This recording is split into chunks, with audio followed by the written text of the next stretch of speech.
Mara sets her pen on the examination table, and then she leans, arm crossing, carefully over the surface of the loan work without touching it. The discipline of that carefulness visible in every controlled inch of the motion. And her face arrives at my ear. Both my hands are gloved. Cotton conservation gloves, the standard, and they are flat on the table's edge in the position they have occupied for most of the last 6 hours. Which means I cannot close my fingers around anything, which means I cannot adjust my grip or press my palms to a surface harder, which means the only thing available to me is stillness. And stillness, right now, is costing something it has not cost before. Her breath is against my temple, warm in the cool studio air. The examination lighting is on above us, the only light still running in the building at this hour, and it is doing precisely what it was designed to do, which is reveal surfaces with an honesty that does not negotiate with what you would prefer to find, she says, at the careful volume of the conservation studio. What's the condition finding for the verso? Clinical. Correct. The kind of question that could appear in any session note from the last 6 months. Nothing about its structure or vocabulary that is not standard, except that her face is at my ear and her breath is at my temple. And I turned my head 2 seconds ago, and the distance between us is 3 inches. And the lighting is, as I have noted, very good. Stable, I say. No change. She does not move back. I look at the work on the table. I look at the examination light. I look at the condition report on the workstation screen, which I sent her a draft of at 4 p.m. today, which I know she read because she confirmed receipt at 4:12 and because she has read every document I have produced in this studio for 6 months, always promptly, always with specific follow-up questions that demonstrated close attention. You already read the report, I say. If you want to hear uncensored too hot for YouTube stories, check out my Patreon in the description. Tell us where you're watching from and subscribe. 6 months earlier, on the 3rd of September, I drove across the city in the early morning to arrive at an institution I had never worked in before. For a loan exhibition I had accepted because the collection was significant and the resources were exceptional, and because I had, at that point in my professional life, a preference for work that was difficult enough to require my full attention. I was, at the time, unaware that the work would not be the only thing in this building requiring my full attention. I arrived at 8:15. I found the conservation studio on the 3rd floor, which had a pressure-sealed door and a humidity log mounted beside it, and a temperature reading that was 2 degrees lower than the corridor outside, which was correct. I went in. I found the examination table, larger than I'd been told, which was a gift, the overhead lighting rigs in their retracted position, the workstations along the east wall, the shallow drawers for examination tools, all in their proper places. I did a systematic walk through the space, which is what I do in any new studio before work begins. Because understanding a space before a fragile object enters it is basic practice. And also because I find it grounding, the particular way a conservation studio sounds and smells when it is empty and controlled. Cool metal, humidity, the faint chemical clean of a room maintained at precise conditions for the preservation of irreplaceable things. At 8:47, I met the registrar, who walked me through the loan protocols. At 9:03, I met the collections manager, who walked me through the storage procedures. At 9:14, the lobby elevator opened and Mara walked out of it, and I met the director. I have written, in the personal observation file I began keeping sometime in October, a retrospective entry about this moment. Entry 0, I called it. September 3rd, first encounter. Registrar introduced us. She crossed the lobby at a pace that was not hurried and not slow, but had the quality of someone for whom the room reorganized itself before she arrived, rather than after. She was taller than I expected from the photographs. The registrar's voice shifted register when she spoke to her. I noted this without assigning meaning to it. Classification. Neutral. Neutral. I have looked at that classification many times since October. She shook my hand. She said, I understand you have questions about the storage conditions. She had a specific way of making a question into a statement, which I would come to know as characteristic. Not a rhetorical technique, not a power move, but the natural speech pattern of someone who gathered information continuously and did not always need to signal that they were gathering it. I told her about my questions regarding the humidity controls in transit storage. She answered them precisely. She said she would send me the full environmental data from the last 6 months. She did, that afternoon. The data was thorough. She left the lobby, and I watched from the corner of my professional attention the way the registrar's shoulders released when she moved toward the elevator. I thought, she has that effect on a room. I did not think anything else. I was there for the work. I was there for the 6 months of examination and documentation and the final condition report that would certify this institution's care of a significant and fragile thing. I went to the studio and began to prepare for the work's first examination. The work arrived from storage on the 5th of September. It came on a shallow tray, tissue interleaved at the temperature I had specified, handled by the 2-person team I had approved. I checked the tray temperature, logged the ambient readings, and looked at what I had contracted to spend 6 months attending to. It was very good. I understood immediately why the lending institution had agreed to the loan and why this institution had pursued it. I will not be more specific than this. The loan agreement carries a confidentiality provision, and the identity of the work is not, in any case, the point of what I am writing. I began the first examination. At 2:58 p.m., the studio door opened. I know the time because I had logged an observation at 2:57 and looked at the clock from habit. The pressure seal releases with a specific sound, distinctive, the weighted hinge following, and I had become alert to it already, which I noted and did not examine. Mara came in. She looked at the work on the table first, which was correct protocol, the right sequence for anyone entering a space with an object in active examination. Then she looked at my notes on the clipboard. Then she looked at me. She said, "Anything from the first pass?" "Surface texture is consistent with the lending institution's condition report," I said. "I'll have preliminary notes by 4. She nodded. She looked at the work again. She moved to the workstation area along the east wall, not to the examination table, the correct spatial choice, the protocol-appropriate distance, and she sat at the far workstation and opened something on the screen. She did not leave. I continued the examination. At 4:16, she said, without looking up, "The preliminary notes." "Sending them now," I said. I had finished them at 3:45. I had not yet sent them. She looked up. Something crossed her expression that I could not classify with available vocabulary. It was not quite amusement, not quite acknowledgement, something in the register between them that I filed under. Expression B, function unclear. "Thank you," she said, and left at 4:17. That was the first visit. There were, over the following 6 months, 42 more. I know the exact number because I counted them. This is, I am aware, a more intimate piece of information than the count itself implies.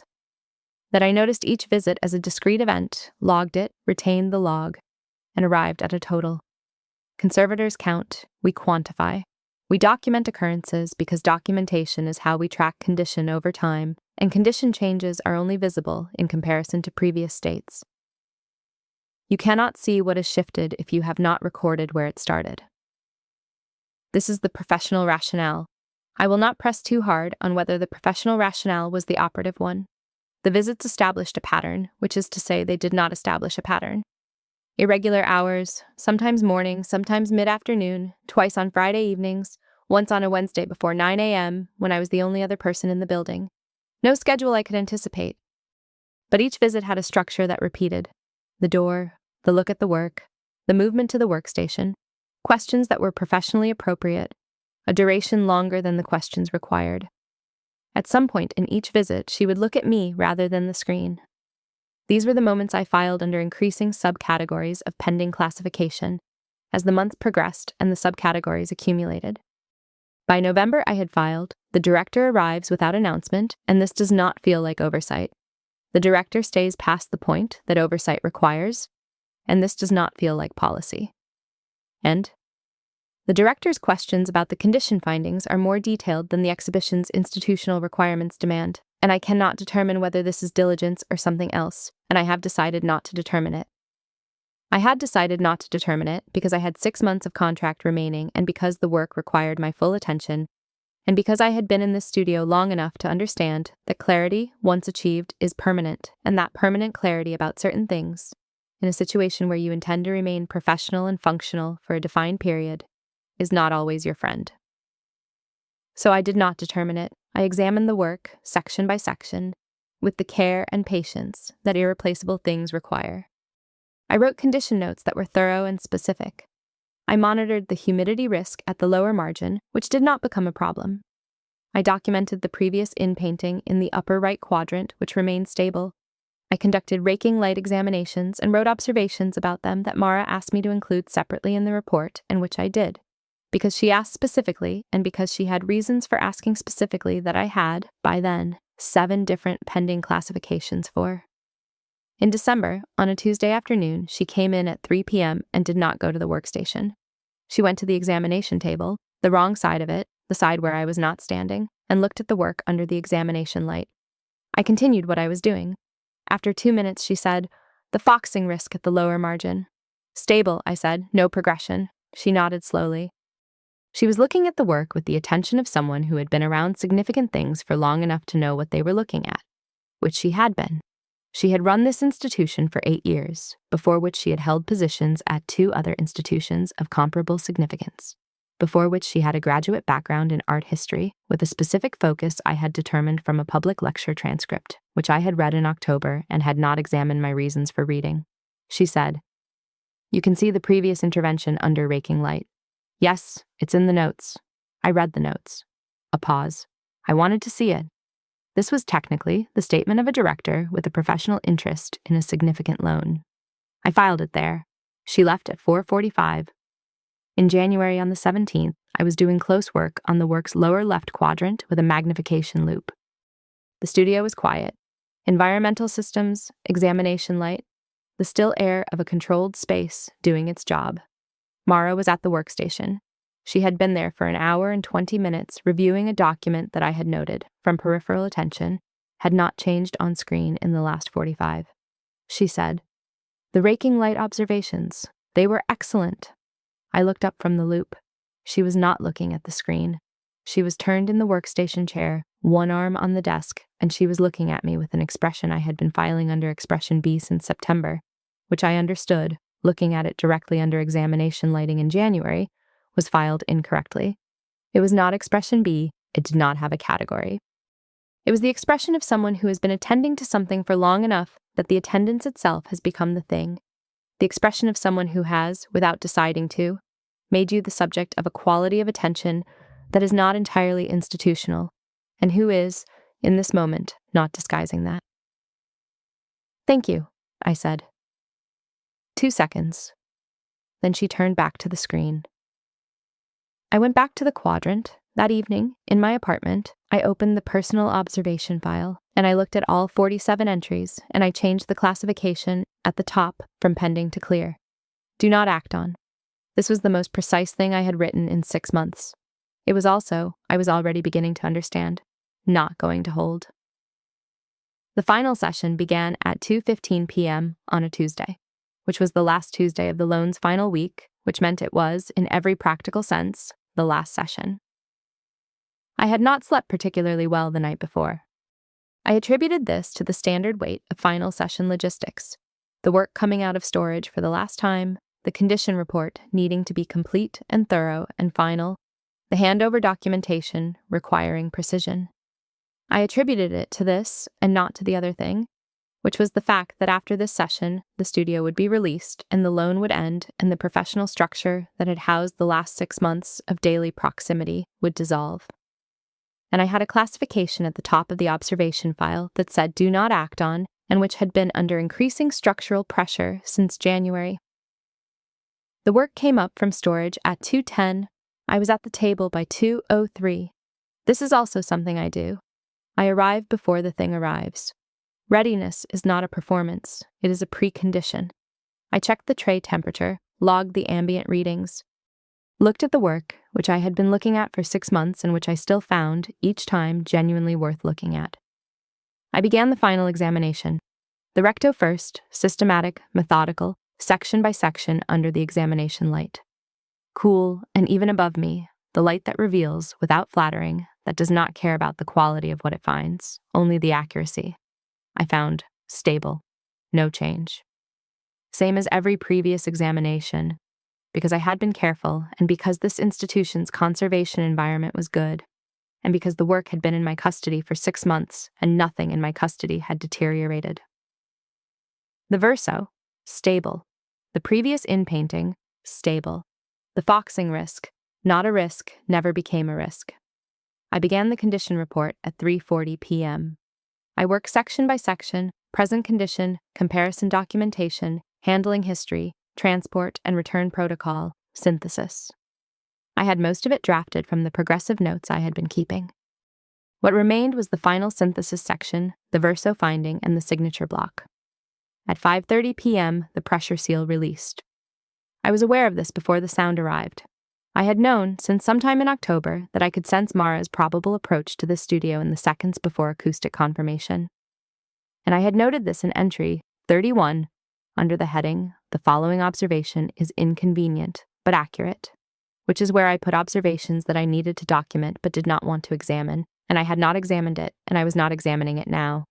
I heard the hinge. She came in, dark blazer, dark slim trousers, hair back in the hold she used for studio visits. She looked at the work on the table, correct sequence, protocol, and then at my notes, and then at me. The same order, 6 months, every visit. "Final session," she said. "Yes." She set her blazer on the chair by the door. This was also 6 months of pattern. The blazer came off on entry, always. The cool studio temperature, the practical reason, the settled ease of the motion, something else. The dark blouse beneath it, silk, the deep plunge visible at the angle she stood, and she moved to the workstation without looking at me again. "I'll stay for the sign-off," she said. "You don't need to." "I know." She sat at the workstation. I returned to the examination. The examination took until 6:48 p.m. I was thorough. I am always thorough, but I was more thorough than the final session strictly required, which I noted and attributed to the significance of the work and not to any desire to extend the session, because that was the accurate classification and I was holding it. At 6:52, I moved to the workstation terminal to enter the examination findings into the condition report. The report was at 73%. I typed the examination results from my session notes, which took 22 minutes, at which point the report was at 84%. At 7:40, I looked up. Mara was at the workstation, profile to me, her screen showing a document that had not, as far as I could observe from this angle, changed in approximately an hour. The hair she wore back had begun to release, one section at the left side of her jaw, then a second sometime around 7 p.m., and she had not corrected either, which was unusual, which I noted without attaching a classification to it. The studio was quiet. Environmental systems, examination light, the faint electrical hum of the lighting rig above the table. At 7:45, the building settled somewhere above us, a brief structural murmur, the sound of a large building at night, and then quiet again. By 8 p.m., the condition report was at 90%. The main body was complete. What remained? The verso finding, the return protocol, the synthesis summary, the signature block. By 8:30, I was at the verso section. By 8:45, I was at the return protocol. At 8:47, I looked up from the screen. Mara was at the workstation, not reviewing anything. The document on her screen unchanged. One hand was at the desk surface, flat, not doing anything, just resting there, and she was looking at the near wall with an expression I had 47 entries worth of partial documentation for and one final classification of do not act on. And I looked at that expression and at her hand, flat on the desk, and at the 2 sections of hair at her jaw. And I thought, the exhibition closes in 3 days. I thought this carefully as a practical fact, the way you think about transport windows and humidity parameters. I said, "You can go. I'll send it tonight." She turned her chair toward me. "Not all the way. Enough." "I'll wait," she said. I held her gaze for 1 second. Then I returned to the condition report.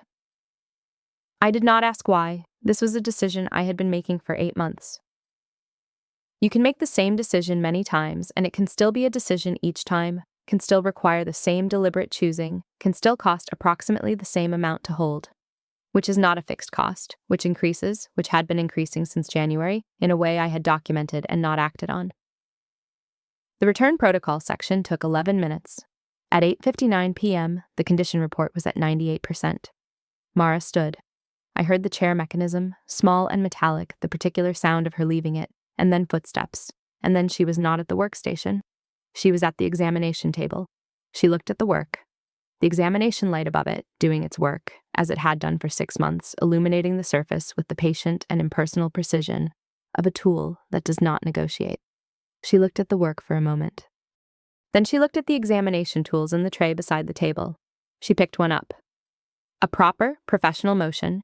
She knew which tool was which. She had been watching me work for 6 months with an attention I had documented in Entry 8 as more than oversight requires. And she moved with the ease of someone who had absorbed the protocols of this room through proximity. She picked up the tool and crossed the 3 steps to my workstation and held it out. "For the verso," she said.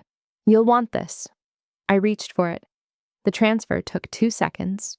We were both gloved, cotton conservation gloves, standard handling protocol, and the object between us required care, and so the pass was slow, slower than the mass of the tool required, slower than any reason except the reason that was not about the tool. Her gloved fingers at my gloved fingers, the tool crossing from her hand to mine, at the pace of something handled carefully, and for those 2 seconds, I was aware of the temperature through the cotton. Her hand warmer than the studio air, warmer than I expected through the fabric's thin layer, or my hand colder. I could not determine which, and the slight give of the glove's surface at the point of contact, the way cotton presses and conforms. The tool was in my hand. She did not step back. "Thank you," I said. I was looking at the tool. "Of course," she said. A pause. The environmental systems, the examination light. She stayed at my shoulder, not at the workstation, not at the table, which was her looker's position in this room for 6 months. At my shoulder, which was the position she had never occupied. Not once, not in 6 months of irregular hour visits. The position that had no institutional designation in the geography of this studio. I looked at the verso section of the report on my screen. She stayed. For 6 minutes, I did not count, but I have reconstructed it since from the timestamps in the report's autosave log. She stood at my shoulder and looked at the screen, or looked at the work on the table, or looked at something I was not tracking with direct attention, and I was aware of her the way you are aware of a heat source in a controlled environment, as a specific and located warmth that the room's regulation does not neutralize. At the end of the 6 minutes, she moved back to the workstation. She sat. The chair mechanism, the familiar sound of her settling into it. I looked at the verso under the examination light, and I wrote what I found. What I found? Stable. No change from initial documentation. The work was exactly as it had arrived, which was the best possible outcome, which was what 6 months of careful attention had preserved. A fragile and irreplaceable thing returned to the world in the condition it entered my custody, unchanged, uncompromised, stable, no change. I looked at this sentence in the report for a moment before I moved on. At 9:06 p.m., the condition report was at 99%. What remained? The final synthesis paragraph in the signature block. I put my hands on the keyboard. Behind me, Mara's chair moved. The mechanism, the slight sound of her standing. Then silence. 2, 3 seconds of it, the kind that means someone is not moving. And then her footsteps, even and quiet, on the studio floor. And she did not go to the examination table. She came to my workstation. To the other side of it, my left side, the workstation's far edge, and she put her hand on the surface there. And she leaned, and her arm was alongside me on the far left of the worktop.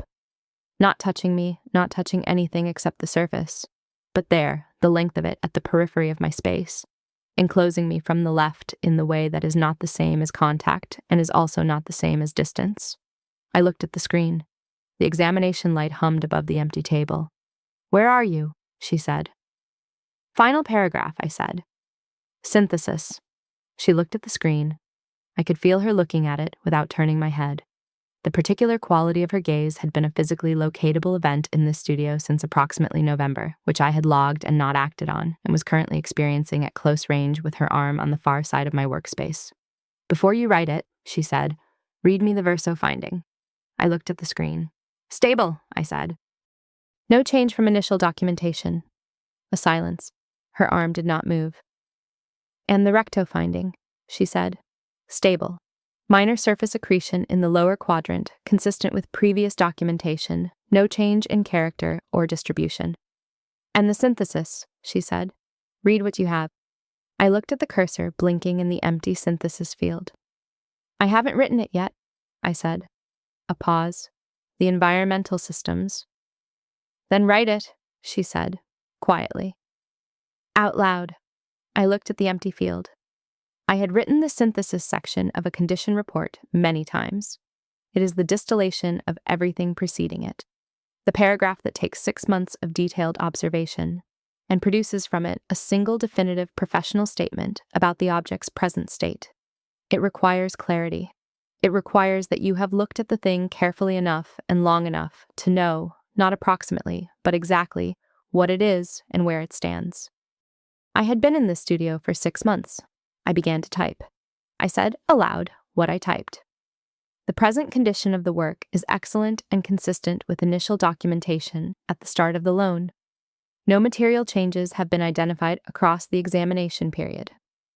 Surface condition, paper support integrity, and existing areas of previous intervention have remained stable throughout. The work is assessed as ready for return transport under the handling and environmental specifications detailed in the preceding sections. I paused. The condition of the work reflects the care with which it was received and maintained. A silence. Mara's arm was still on the far side of the worktop. That's accurate, she said. And then, at a different register, the one she did not use for institutional statements. The whole report. The whole 6 months. It's been... She stopped. Started again. Thorough. I looked at the screen. It's what I was contracted for, I said. Yes, she said. And then, a beat later, that's not what I meant. I looked at the screen and I did not respond to this, and I thought, the classification is do not act on, and it has been since January, and I have been holding it since January, and it is currently 9:09 p.m. on the last Tuesday of the loan, and her arm is 6 inches from mine. I thought. Entry 48. I typed the last line of the synthesis section. I moved the cursor to the signature block and typed my name and my credentials and the date. I looked at the completed report on the screen. Every section filled, every finding documented, the condition of the work attested to by someone who had looked at it carefully for 6 months with the full attention of her professional training. I looked at the send button. Mara, I said. She said, yes. This was not a response to anything I had said. Or it was a response to everything I had said in 6 months and not said in 6 months to all of it together. Arriving now at the moment before I pressed send, which was the moment at which the professional structure that had been the container for everything still had 1 second left in it, I pressed send. The confirmation appeared. Message delivered. 9:13 p.m. The condition report was done. The professional reason ended. Mara's arm, on the far side of the worktop, shifted. A small movement, the first movement since she had placed it there. She straightened from the lean, and for 1 second I thought she was stepping back, and the specific location of the inside of my left arm, where her arm had been adjacent to mine for 4 minutes, registered the anticipation of that removal, the way a temperature sensor registers a change, immediately, precisely, before any interpretation. She did not step back. She turned toward me. A few degrees, not fully, not toward facing, and she looked at me the way she had been looking at me in this studio since September, with the expression I had documented in 47 entries under increasingly inadequate classifications, and in the examination light, which was the most honest light available in this building. I could see it clearly. It was not professional interest, it was not institutional attention. It was the expression of someone who has been present in a room with you for 300 hours and has been, for the duration of those hours, choosing to stay, and is no longer choosing to stay for the reason she arrived. The last condition report I wait for personally, she said. Her voice had changed. The institutional register was gone, fully, entirely, the way a temperature differential resolves when two things have been close long enough. The controlled professional distance dissolved, and what remained was lower and quieter and specific to this room, to this distance, to the 7 minutes she had stood at my shoulder earlier that she had never stood anywhere in 6 months of visits. I looked at the confirmation on the screen. 9:13 p.m., I said. The report is submitted. Yes, she said. The environmental systems. Her arm not touching mine, but close. 2 inches at most, the heat of her forearm registering in the studio's controlled air as a warmth the humidity system made no move to mediate. I've been in the studio since September, I said.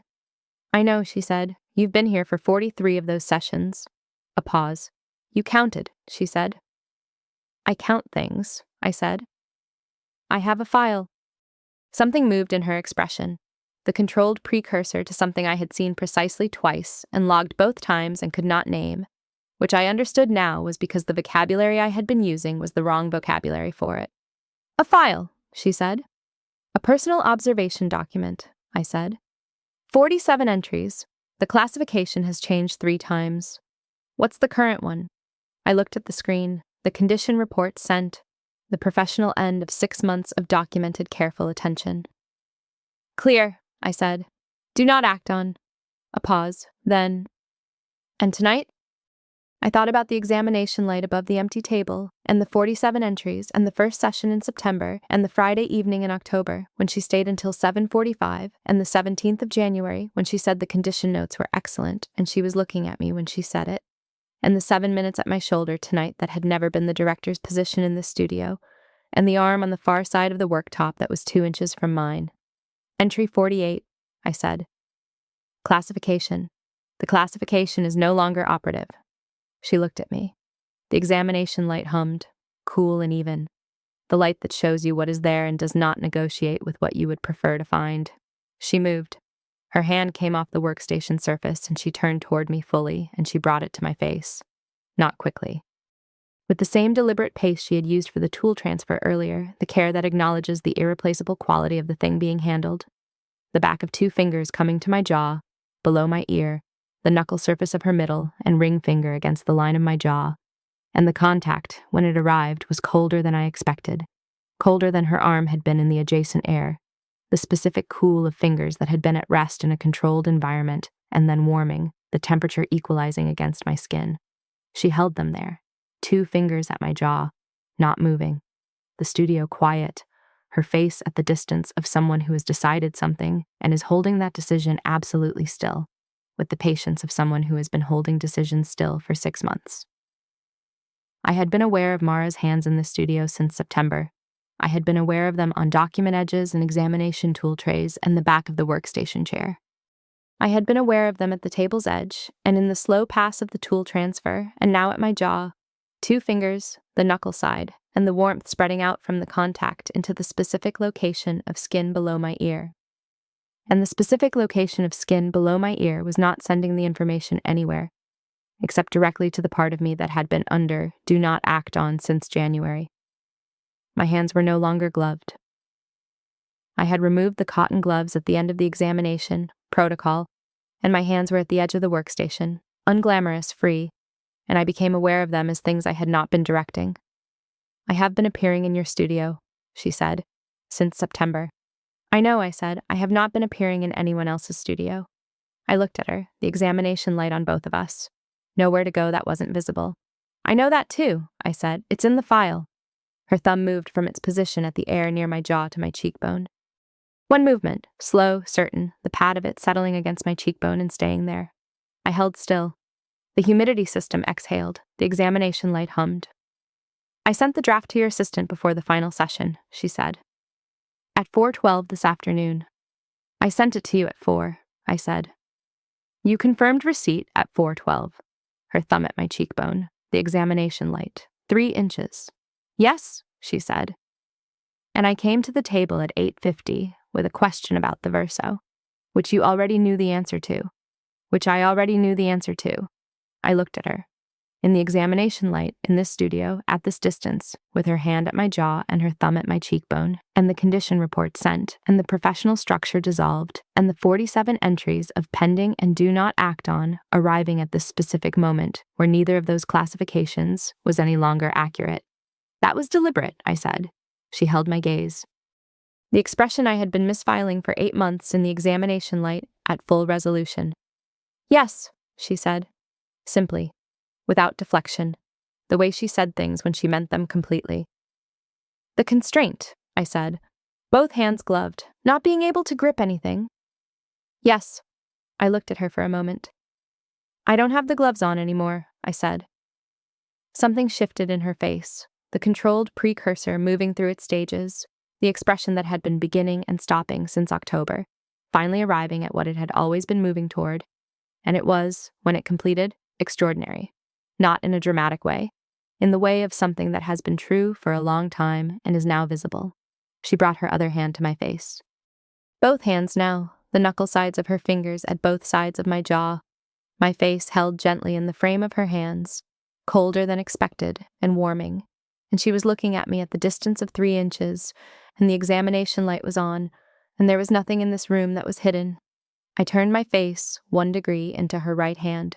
She felt it, the small movement of my jaw into her palm. Her hands moved from the knuckle surface to full palm, warm now, both palms at my face and her thumbs at my cheekbones. And she looked at me with the expression that had no entry number and no classification and did not require one. She kissed me, slowly, with the specific care of someone who has waited a long time for a specific thing and intends, now that it is here, to attend to it fully. Not briefly, not as a question, as a statement, the way she made everything a statement, the way she gathered information by being close to it and staying close. I put my hands at her forearms, my hands that had been at the workstation edge, that had been in cotton gloves, that were now at the specific warmth of her forearms through the dark silk blouse. And I held on, not to grip, just to be in contact with something solid while the part of me that had been do not act on since January finished converting to whatever its new classification was. When she pulled back, it was to 3 inches, her palms still at my face, her thumbs at my cheekbones. The studio quiet, the light on, the condition report on the screen, and the loan work on the table and everything in this room exactly as it had been for 6 months, except the one thing that was not. I said, "Entry 49. She looked at me. "Signature finding," I said. "Significant change from initial documentation. Origin well established. No evidence of damage. Prognosis." I stopped. "Prognosis," she said. I looked at her in the examination light that does not negotiate. "Ongoing," I said. "Pending further examination." Her hands at my face. The examination light above the empty table. Something moved at the corner of her mouth. Not the precursor this time, not the beginning of something, but the thing itself, full and unguarded. And it was the first time I had seen it, without any version of the institutional register present. The first time it had nothing to perform for and nowhere to be, except here. And it was, in the examination light that shows surfaces without flattery, one of the clearest things I had ever seen in this studio. I understood, looking at it, that I would be adding a new category to the personal observation file. Not pending, not do not act on, something that did not yet have a name, something I would have to develop new vocabulary for, the way you develop vocabulary for a new material. Slowly, from direct observation, over time, by being in the same room with it until you understand it from the inside. She pressed her forehead to mine. The studio, the light, the condition report on the screen, submitted, complete. The work on the table, which would leave in 3 days. I was still in the city. She was still in the city. The studio would be empty. Neither of us said this. I put my hand at her sternum through the dark silk blouse, flat, and I could feel her heartbeat under my palm with the specific accuracy of a hand that has been trained to notice how things are doing beneath their surfaces. And what I found was not steady, not the rate of a controlled professional distance, not the rate of an institutional review or a sign-off or a question about the verso that was not about the verso, something else entirely. I filed the finding. Present condition, I thought. Significantly changed from initial documentation. Origin well established. Classification, active. No amendment required. At 7:18 a.m. on Wednesday, Mara's assistant set the exhibition close schedule on her desk. It was a single page, clean columns. In the final column, the Conservation Studio's release date. Mara looked at it for 2 seconds. She turned it face down. She did not read the final column. At 9:22 on Thursday morning, 3 days before the Loanworks return shipment, my phone received a message. There is a work in the permanent collection requiring a condition assessment. Long overdue, if you have availability. I read this message. I read it again. I thought about the examination light and the tool transfer that was slow and the 47 entries and what they had been building toward, and the hand at my jaw, cool, then warming, and the condition report on the screen and the 43 visits I had counted, and the smile in the examination light that I had seen once in 6 months of studio sessions, and which I had not yet added to the file because I had not yet found the language for it and was, for the first time in my professional life, content to take the time the language required. I typed, "I have availability." I put the phone face down on my desk. I opened my calendar. I wrote her name in it, and the institution's name, and the date she had given. I looked at those three things together in the morning light of my apartment, which was not examination light, which did not have that light's precise and patient honesty, which was just the ordinary morning, the kind of light that doesn't make anything clearer than it already is. It didn't need to. Everything was already clear.